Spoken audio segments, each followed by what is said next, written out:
Nah, di ulasan yang kedua ini bagaimana pelaksanaan pengenaan PPN.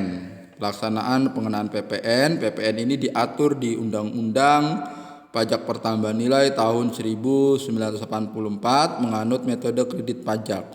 Arti menganut metode kredit pajak, pengenaan PPN atau siapa saja yang sudah bayar PPN ini bisa mengurangi jumlah pajak yang terutang. Bisa mengurangi jumlah pajak yang terutang. Kemudian pelaksanaan PPN tersebut dicatat di dalam faktur pajak. Dicatat di dalam faktur pajak. Dalam metode PPN dikenakan atas penyerahan barang kena pajak. Berarti PPN ini untuk transaksi-transaksi yang jual beli barang atau jasa. Transaksi itu disebut sebagai penyerahan barang kena pajak atau jasa kena pajak. Yang namanya penyerahan barang kan berarti ada barang yang diserahkan, yang diberikan, dan ada uang yang diterima.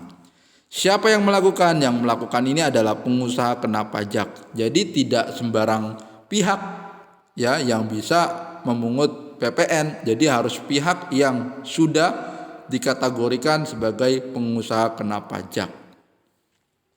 Dipungut secara bertingkat pada setiap jalur produksi dan distribusi. Dipungutnya pada saat terjadinya transaksi.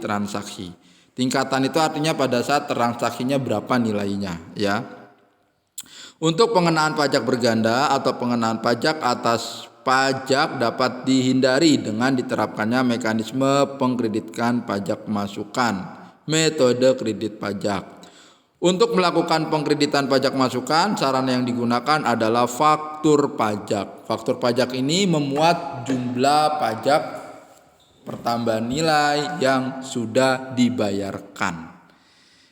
Langkah yang pertama dalam pelaksanaan PPN, di sini ada dua kategori, kegiatan membeli dan kegiatan menjual. Pada saat kegiatan membeli di sini diartikan sebagai misalkan si perusahaan itu membeli barang dari distributor lain. Kegiatan membeli barang kena jasa tersebut maka dikenakan pajak. Pajaknya disebut pajak masukan. Pajaknya disebut pajak masukan. Pada saat membeli si perusahaan tersebut menerima faktur pajak. Itu kategori pertama. Kategori kedua, perusahaan yang tadi membeli barangnya tersebut dijual. Misalkan ini perusahaan dagang. Barang tersebut dijual. Pada saat menjual, si perusahaan itu sebagai pengusaha kena pajak, maka aktivitas menjual barangnya itu dikenakan PPN. Aktivitas jual barangnya itu dikenakan PPN. Pada saat barangnya sudah dijual dan sudah dikenakan pajak, pajak yang dikenakan itu namanya pajak keluaran. Jadi pajak keluaran, pajak yang dikenakan pada saat penjualan barang.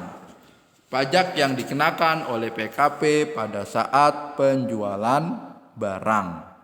Buktinya si penjual membuat faktur pajak. Kalau tadi si pembeli menerima faktur pajak dari si penjual.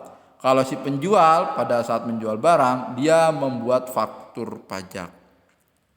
Apabila dalam masa pajak jangka waktu yang lama sama dengan 1 bulan takwim, jumlah pajak keluaran lebih besar dari pajak masukan, selisihnya disetorkan ke negara. Artinya di dalam 1 bulan berjalan perhitungan pajak, periode pajak sama seperti periode akuntansi ya. 1 bulan ya 30 hari atau 31 hari. Pada saat terjadinya transaksi selama 1 bulan tersebut ternyata jumlahnya pajak keluaran lebih besar daripada pajak masukan. Lebihnya itu selisihnya disetorkan negara. Misalkan pajak keluarannya 10 juta, pajak masukannya 8 juta. 10 juta dikurangi 8 juta, 2 juta. 2 jutanya itu disetorkan ke negara. Statusnya apa? Kurang bayar. Nah, begitupun juga sebaliknya pada dalam suatu pajak jumlah pajak keluaran lebih kecil dari jumlah pajak masukan, selisihnya dapat dikompensasikan. Misalkan pajak keluarannya itu 8 juta, pajak masukannya 10 juta. Berarti di sini sudah ada lebih bayar. Lebih bayarnya berapa? 2 juta. 2 juta itulah yang dibuat sebagai keringanan. Jadi si perusahaan tersebut ada keringanan tidak membayar pajak sebesar 2 juta. Itu gambarannya seperti itu. Contoh di sini membeli